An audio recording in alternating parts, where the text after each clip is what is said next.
Hi, Alan Stratton from As Wood Turns. In one of the clubs that I belong to, we've been exploring segmented turning. And Ken did an intro to segmenting, and he was a trooper because he not only did the presentation, but he cut out 70 kits for everybody to take home and to turn a simple bowl. Well, this is the result of his kit. I did make a couple of changes to make it my own. One is I decided to leave out some segments, so there are some holes in this bowl. And number two, he had a solid base, which I do not like for expansion and contraction reasons primarily, and secondarily that if you do a segmented piece all the way down and then you wind up with a cross grain bottom, I personally don't like that for those reasons. So instead I piled up a bunch of scraps and made kind of a patchwork quilt and made it 2 layers, so it's actually different on both sides in this case, and laminated it with some veneer in between. So now this bottom is not going to crack, not going to go anywhere. It's a great complement to the rest of the segmented piece, so I think it goes well together. So it's not quite a simple introduction, but it's a nice bowl. Ken supplied cut segments, a design, and a solid base.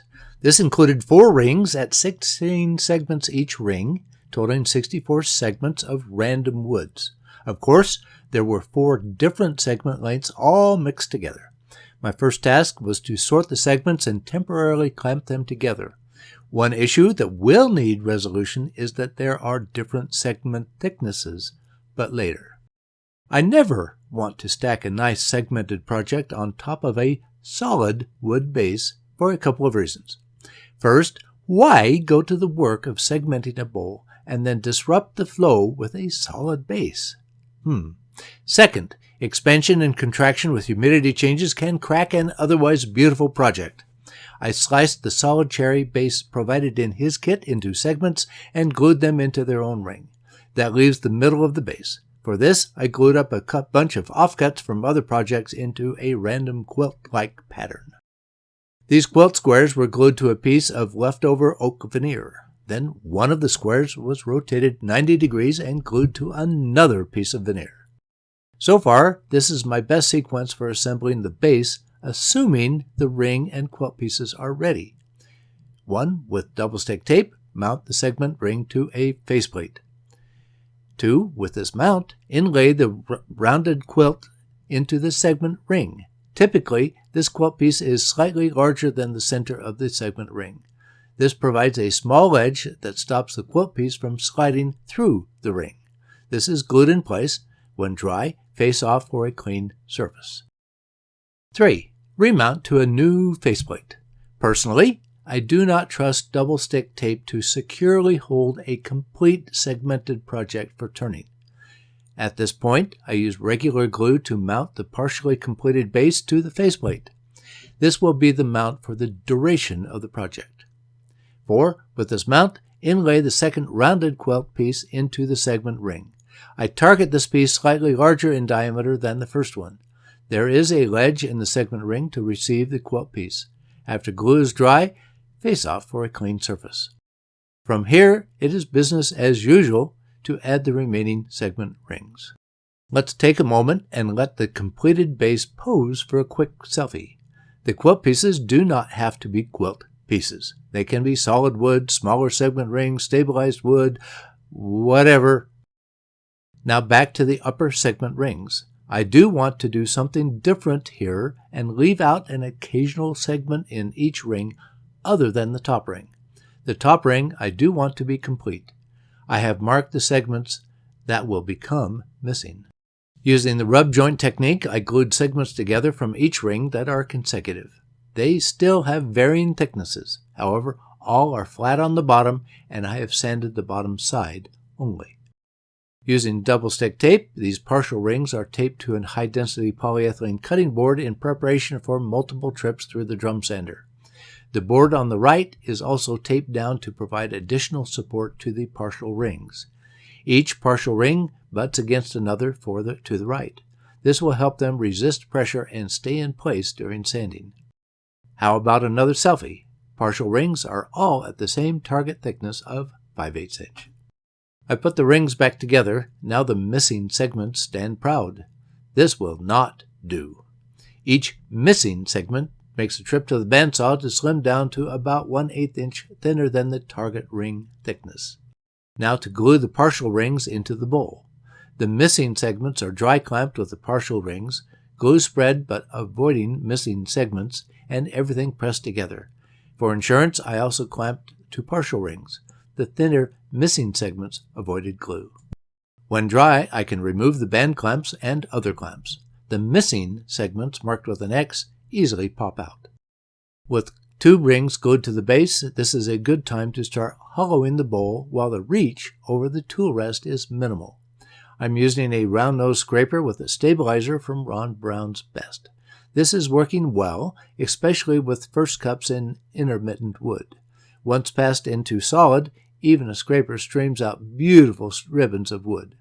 The missing segments have been clamped into place with band clamps.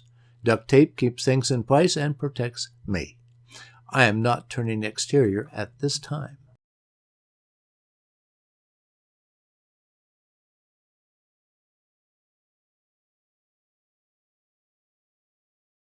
Only 2 more rings to go, 1 partial and the complete top ring.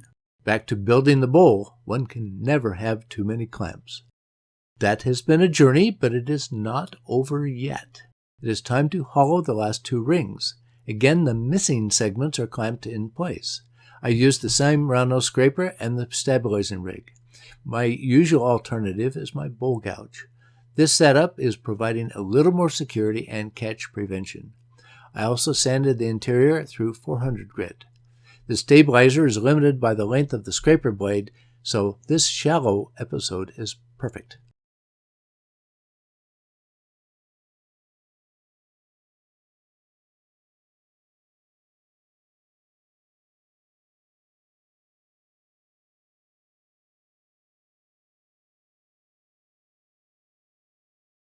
Now to form the exterior. I have a small faceplate on the live center pressed without glue to the interior for additional security. Until the points are gone, there is some risk of tear out, so very gentle cuts from the bottom are in order on those points. This is bowl gouge territory. After that, this is fairly standard exterior bowl turning as I match the outer profile to the inner profile. Missing segments give me good view of wall thickness, but I still supplement with a gauge. I am not taking the heavy cuts that I would on a solid bowl since I do not have a lot of wood to waste off. Instead, moderate push cuts and gentle shear cuts whittle things down. Moderate cuts are essential with the missing segments, as heavy cuts would drop into the voids. Then sand the exterior through 400 grit. Now for the bottom and to remove the faceplate that was glued on. With the bowl on coil jaws and the bowl also securing the live center, parting off is at very little risk.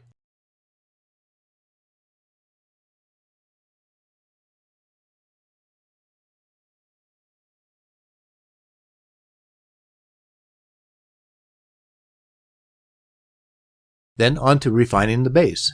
Instead of simply cutting a recess in the bottom, I'm cutting a shallow mounting mortise just in case I need to remount it for some reason. Done right, it will not draw any special attention.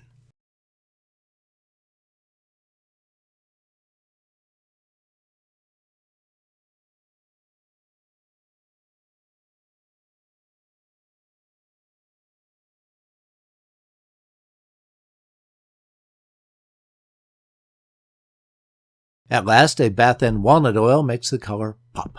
The difference is to make sure the wood edges around the missing segments get their turn at the oil. With that, I hope that I have successfully elevated this project from a simple beginner segment kit to something special. The solid base grain pattern change is gone as segment rings go from top to bottom. The dangerous solid base is replaced with a lamination that should never crack. The random quilt effect in the base is additional visual interest that goes well with the random missing segments in the walls.